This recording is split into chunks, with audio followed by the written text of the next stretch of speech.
As someone who was very involved in the launch lead up for the PlayStation 5, it should come as no surprise that I've been somewhat aware of Deathloop for quite a while.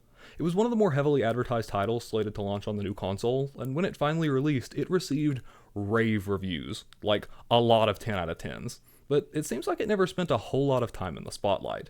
It was published by Bethesda, coincidentally the same company that published one of my all-time favorite games of the last few years, Ghostwire Tokyo. Rest in peace, Tango Gameworks. That's how I ended up coming to own this particular game, though. I was scrolling through Amazon, and I ended up stumbling on a markedly interesting listing. Both Ghostwire Tokyo and Deathloop reportedly available physically on PC.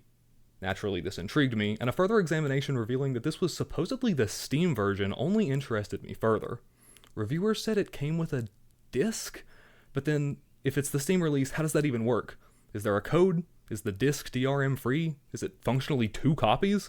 Seeing as how it was so cheap, which was also part of the intrigue by the way, I think $12 at the time maybe, I ended up buying it just to satiate my curiosity. And that's how I ended up with this, the physical PC release of Deathloop Deluxe Edition. So, opening it up, you'll see that inside, we do in fact have the fairly expected digital code in a box for redemption on your Steam account.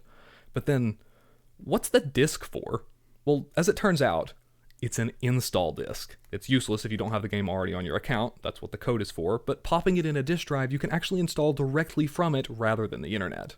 I guess this might be useful if you live somewhere with spotty or even non-existent broadband service, which, come to think of it, is basically the target audience for this game's online mode. We'll talk about that later. You'd have to be in really bad shape, though, to actually have any use for this thing. I figured I'd give it a go just for the fun of it, and it was going to take like 2 days to complete, as opposed to like 20 minutes from the internet. So yeah, safe to say this is a fairly niche little object. It does serve as a pretty neat collector's item though, and it was considerably cheaper than buying even the base game directly from Steam at the time. The deluxe edition was supposed to have a value of $80, and I got it, complete with this cool box, for $12. It only really includes the soundtrack, although it does come with a couple of in-game items, like some snazzy tuxedo skins that I took a liking to, and a couple of solid gold gun variants, one of which ended up being by far my most used weapon throughout my playthrough. I don't think this pricing structure has held up as much, and I don't even know how readily available these still are, so realistically you'll still probably be better off buying directly through your platform of choice these days. But I was surprisingly happy with this purchase, so much so that I ended up going back and buying the last copy of the physical edition of Ghostwire Tokyo. Like, just to have. I love this game. $8. You'd be stupid not to buy this for $8. Anyway, I think by this point I've made it relatively clear exactly what we're going to be taking a look at today. Before we get started though, a smidge more important context.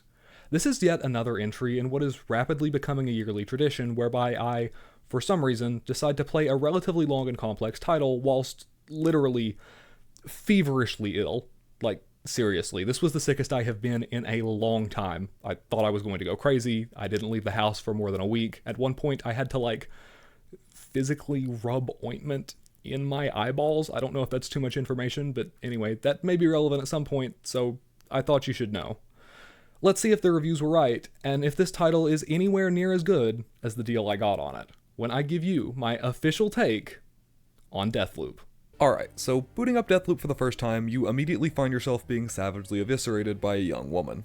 It's Friday evening, alright, before somehow waking up on a beach perfectly intact, and with almost no recollection of the events that led you up to this moment. Fortunately though, or unfortunately, I guess, depending on how you choose to look at it, you'll soon begin to hallucinate floating text guiding you towards a fortified bunker carved into a nearby mountain, and soon after that, a mysterious device. These hallucinations only continue to get weirder, too, if you keep following them, telling you already know things you have no memory of, and instructing you on how to kill a guy who then just vanishes into thin air. Eventually, you'll find yourself in a library where you'll once again be confronted by the mysterious woman, who we now know is named Juliana, who, by the way, casually lifts you 20 feet into the air through a skylight using some kind of unidentified power. Shortly after, you'll find yourself hurtling towards your death, before being briefly saved by another version of yourself. your name is called by the way, who then promptly sends you careening onto the rocks below and dooms you to once again wake up on the very same beach. For those of you who haven't pieced it together yet, this is a pretty classic time loop story, albeit with some pretty interesting twists. As Colt, you can't remember anything prior to the start of the game. You don't know who you are, who anyone else is, where you are, or how long you've been here. As your memory persists between days, however, you're eventually able to piece together a few crucial facts, namely that you find yourself on the Isle of Blackreef, and, thanks to an as of yet unexplained anomaly, the entire island is engulfed in a constant loop, one that has been taken advantage of by an elite team of visionaries to construct what they believe to be the perfect day,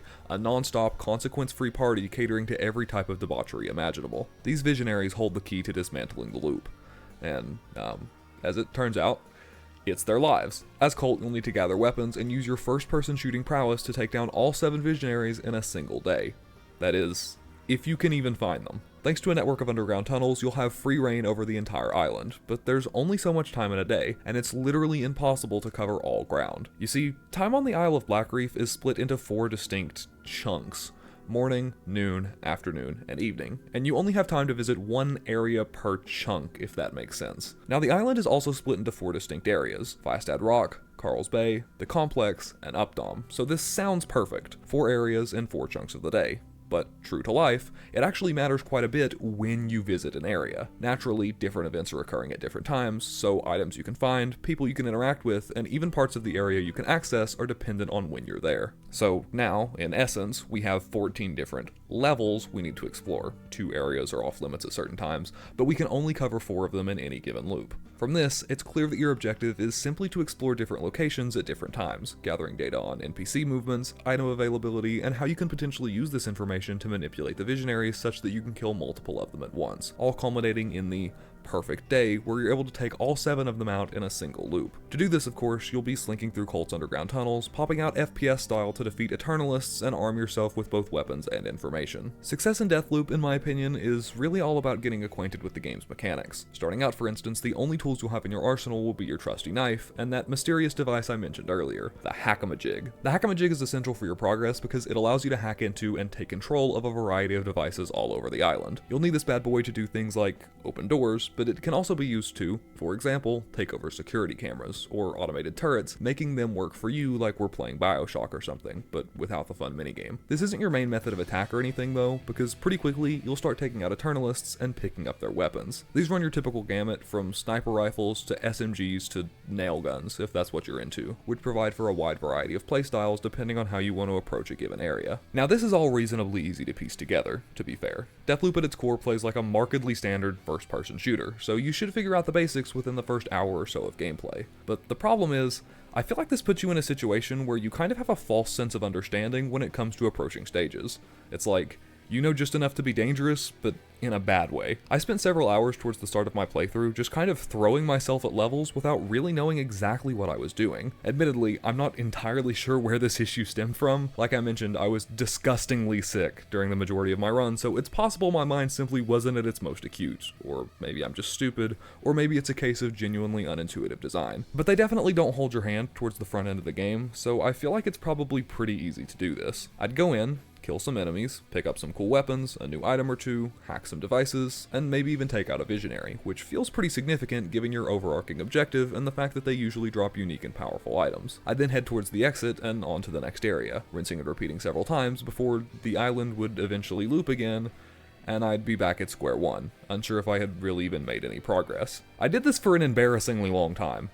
Yeah, big surprise, a game about a time loop will let you do the same thing over and over again. In my defense though, Deathloop's UI is kind of complex, and it's not like it's exactly self-explanatory either. I mean, look at what this title's equivalent to a hub area is. It's basically just a menu full of sub-menus and text and icons. It's a miracle I managed to get in-game in the first place given my condition. It looks a lot more similar to what you might find in an online game, and there's a reason I picked one of those 7 years ago and haven't touched another one since. Once I got over my fear of anything remotely cerebral though, I actually started to piece things together. For starters, the key to making progress in Deathloop is a substance called residuum. This stuff can be found in and easily collected from items that have been infused with it all over the map. Once you collect enough, you can start using it to infuse your own items, which is a total game changer. An item infused with residuum will persist between loops, so if you find a weapon that you like, you can add it permanently to your inventory, beginning the process of building up your arsenal. Weapons aren't the only thing that can be infused either. For example, once you start being able to carry things around with you for more than 20 minutes, you might actually figure out what trinkets are for. These act as upgrades that can be equipped to both weapons and the player, allowing you to enhance just about anything you can imagine about your abilities. They get really specific too, which is kind of cool. You definitely get a chance to dial in your attributes. This is nice as well because once you get to stop using random weapons you just found on the ground, you can start to lean into your playstyle more. Personally, I ended up really liking stealth, so I would almost exclusively use the Tribunal. Suppressed, easy, silent, one-hit kill headshots, and then use trinkets to achieve things like reduced movement volume, increased damage from behind, and faster traversal while crouched, while also being able to opt for quality of life improvements like a faster reload speed. That's not all though. By killing visionaries, you'll get a chance to collect 6 total slabs, which in effect grant you functionally magical powers like we saw Juliana use towards the beginning of the story. These can also be added to your arsenal via residuum, and they can be upgraded by collecting them additional times across subsequent loops. You can carry 2 of them at a time. With my build being focused on stealth, I ended up equipping Aether and Shift, allowing me to become invisible for short periods of time or instantly travel short distances as if by teleportation. Other slabs could be used to essentially the opposite effect, however, allowing you to become insanely violent or hurl people through the air. Real progress starts to pile up though once you figure out how to operate the leads system. These leads are essentially mission objectives you'll collect as you gather information through things like notes you'll find on runs. These are the key to actually moving forward in the story, and again, it only took me this long to figure that out because I was too stupid to operate the UI. It is at this point that you'll settle into the core gameplay loop. And how you feel about the way it plays out is going to be pretty dependent on your own preferences. What ends up unfolding is a markedly typical gameplay structure, which I've seen some people express disappointment in. As opposed to, for example, going through loop after loop, experimenting and gathering data, making personal notes on things like a piece of paper, and gradually puzzling together and testing different theories as to how you might affect various changes, you instead participate in what is a much more railroaded experience, at least comparatively. Think discovering a note, at which point Colt audibly expounds on its significance, what it means for your objective, and you get a new task added to your leads list, complete with a pin marker on the map and in the hub. You aren't so much puzzling things out as the player as much as you're puzzling things out as the character, and I have seen it posited by some people that this essentially means that the actual loop in Deathloop is much more of a story mechanic than it is a feature of actual gameplay, something they don't particularly care for. I do understand where this sentiment is coming from, I just don't especially share it. While I will admit that it is probably literally speaking true that a lot of what this title does in the gameplay department could hypothetically be accomplished outside of the context of a time loop, I feel like the same could be said of a lot of games, without necessarily implying that those same games poorly executed their central concept. You guys know me. I love a good checklist, and at least personally, I feel that the fact that you're presented with a series of tasks that can be completed without having to worry too much about if you're moving in the right direction allows you to focus more on enjoying the moment-to-moment mechanics and environments. Because Deathloop is a lot of fun moment-to-moment. The first-person gameplay works really well, hacking turrets, teleporting into areas, and concocting the best way to take out hordes of Eternalists. As mentioned previously, I really enjoyed the stealth aspects. There are few things that I love more than being able to infiltrate a large encampment or outpost, silently using one-hit kill headshots to effectively take out massive swarms of enemies without being spotted, and this title is full of opportunities to do just that if you're so inclined. There are of course also opportunities to fully let loose as well, times where the most effective strategy is just to go berserk and spray and pray. The world of Deathloop is beautifully crafted, both from a pure graphical perspective and stylistically. The Isle of Blackreef has a very distinct feel, and each zone of the island feels unique whilst fitting in with the larger map. The eccentricities of the characters are reflected in the eccentricities of the world they created, which makes the spaces enjoyable and interesting to exist in while still feeling grounded enough to be impressive, and graphically there's very little to complain about, with the game looking amazing and running well at practically ultra settings. Story-wise, as with many games, you can wrap things up relatively quickly if you make a beeline for the ending, but I enjoyed how everything played out. This is not a particularly difficult title or anything, but I feel like it falls right where it needs to, and definitely requires some engagement if you want to see it through. Even if you posit that the time loop is more of a story mechanism, it is undeniably used well to this effect, and I really like the way you get to spend a lot of time in each area of the island, but how those areas change over time and allow you to access entirely new portions of the stage as you visit to complete missions. Playing through Deathloop instills the extremely satisfying feeling of becoming proficient at a title. You start off knowing very little, in my case having difficulty even managing the UI, unsure of what your objective is, but by the end of your time with the campaign, you'll find yourself experienced with almost every mechanic as you unwind the interconnecting web of a roadmap that are the leads taking you all the way through to the ending. It instills satisfaction because you could almost think of it as, say it with me now, you know what I'm about to say, it's my favorite phrase, not untangling. I'm not going to go too much into the story here, all things considered. Suffice it to say, it suffices, but I'll go full spoilers here for those of you who are interested. Use the chapters to skip ahead if that's not you. Once you finally get to execute your perfect day, killing 6, yes, 6 of the Visionaries in a single loop, you'll get your opportunity to confront the 7th Visionary, Juliana, who will present you with a choice. Surprise, surprise. Turns out that you're the 8th Visionary, and you now have to decide whether to kill Juliana, allowing the loop to persist, kill Juliana and yourself, freeing everyone and ending the loop for good, or stay in the loop forever with Juliana. These choices naturally branch out into 3 different endings, although at least one of them is kind of a non-ending, to be fair. There is definitely a level of intrigue here though, because of how your relationship with Juliana develops throughout the campaign. Yeah, I haven't really mentioned it up until now, but the two of you have kind of a cat and mouse thing going on, with her occasionally popping in over the radio to antagonize you Gruntilda style. Much more importantly though, Juliana also has the ability to invade your game once per time slot, setting up a beacon that will prevent you from leaving the area until you take her out and dismantle it. This is more annoying than anything, especially if it happens to be at an inopportune time, because it's absolutely decimating to your stealth gameplay. It does tie into the multiplayer though in a pretty interesting way. If you have it enabled, other real players will be able to join your game as Juliana, providing for spontaneous PvP action in your single player campaign. This is honestly a really cool concept, even if it didn't personally interest me any during my playthrough, as I already found the invasions to be enough of a nuisance versus an AI. Playing as Juliana though sounds a lot more interesting. So it's definitely unfortunate that the experience is completely chopped. See, the way this feature works is that the server that both players connect to is hosted locally on the PC of whoever is playing as Colt, which is great in theory. It means the single player participant doesn't have to connect to an external server to enjoy their campaign. Problem is though, this is a peer-to-peer connection. So if you're playing as Juliana, it doesn't matter if you have your high-end PC hardwired directly into your fiber internet service, your connection can only ever be as good as whatever kid is hosting you's mom's laptop's Wi-Fi connection to the T-Mobile 5G router in the basement. I'm talking seconds of latency here. Not milliseconds, seconds. It is completely unplayable, legitimately. Most of the time you can't even move. I don't know if this feature was in better shape closer to launch, but unfortunately, if you're playing with randos, don't expect to have even a passable experience. If anything, turning this feature on probably makes things easier if you're playing as Colt. It's a cool concept, but I only ended up playing the bare minimum amount of time required to collect the associated achievements. Deathloop's achievement list is abundantly expansive.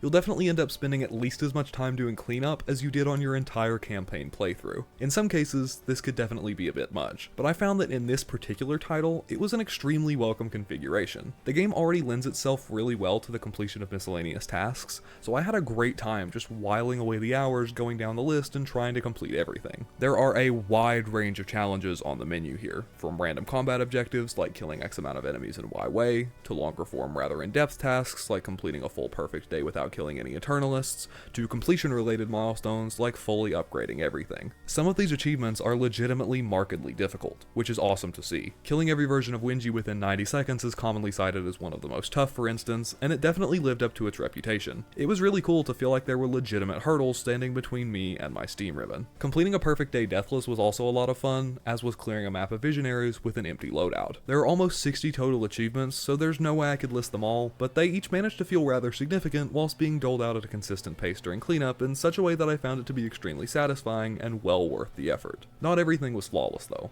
Notably, I hated having to beat all of Charlie's games. They just aren't compelling and seem to require a level of earnest engagement from the player that is just more than can reasonably be expected for this kind of thing. They're randomized by playthrough too, so you can't even look up the answers online. More importantly though, my entire achievement grind seemed to be plagued by a vague air of finickiness.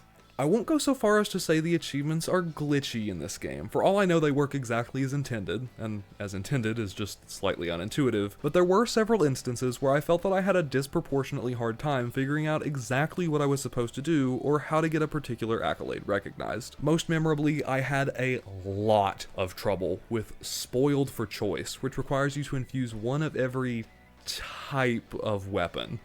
What does that mean? Nobody online seems to know for sure. A simple Google search will find swaths of players lamenting that they've tried everything to get it to pop, mixed with a lot of speculation that the achievement might be bugged, or that something about the DLC weapons you get as part of the Deluxe Edition might ultimately make it impossible to claim, which was obviously very concerning for me, seeing as how I own the Deluxe Edition. It took a lot of trial and error for me to finally unlock this one, and honestly, I don't even remember what it was that finally did it. It was a stressful situation though, and several of the achievements in the list came with several ambiguous struggles. I obviously did eventually unlock everything, but unfortunately this did end up casting a bit of a shadow over my trophy hunting experience, with me spending a significant portion of it at least somewhat anxious that I would run into a challenge that would be glitched or in some other manner impossible or nightmarish to complete. It absolutely was not a deal breaker though. All things considered, I would describe Deathloop's achievements as exemplary. Every now and then, there's just nothing better than diving into a title whose achievements are so comprehensive, they feel like they take you through absolutely every corner of a game's world, requiring you to truly 100% complete it in such a way that there's very little doubt there's anything left you even could do with what you were given to work with. This describes Deathloop to a T in my opinion, and it's for this reason that I look back so fondly on my 45 or so hours with the title, despite the hours surrounding them being otherwise less than ideal in condition. While I'm not sure if I would go so far as rating it a personal 10 out of 10 or anything, it is an all-around really enjoyable experience, and I would earnestly recommend it to anyone who's considering giving it a try, but even more strongly to any completionist or achievement hunters out there who enjoy a title that you have to absolutely put through its paces if you want that coveted 100% completion. With so many genuinely in-depth and enjoyable challenges to display on your profile, it's no shock that I'm proud to have it on my list of 100% completed games. It's also no shock that you made it this far in the video, given the quality of the content that I produce. I'm kidding, we both know I make trash, which is why I'm all the more thankful that you're still here. If you're feeling particularly generous, how about a sympathy like? And while you're down there, you might as well hit subscribe, and ring the bell so you never miss a future upload. I just hit 1,000 subscribers, which I am insanely grateful for, but you know how these things go. It's exponential growth, so if you want to be in the first 10,000 and you aren't already subscribed, you have like, maybe 20 minutes. If you just can't get enough of me though, remember that you can always follow me on any of my social media, which I've helpfully linked in the description, and if you're so inclined, that's also where you can find any of the music that I've used in this video. I think that's all I've got for you today though, so if you'll excuse me, I need to go and actually make a video on BioShock so it'll make sense when I reference it in videos. Yeah, I'll do that eventually, but anyway, thanks for watching.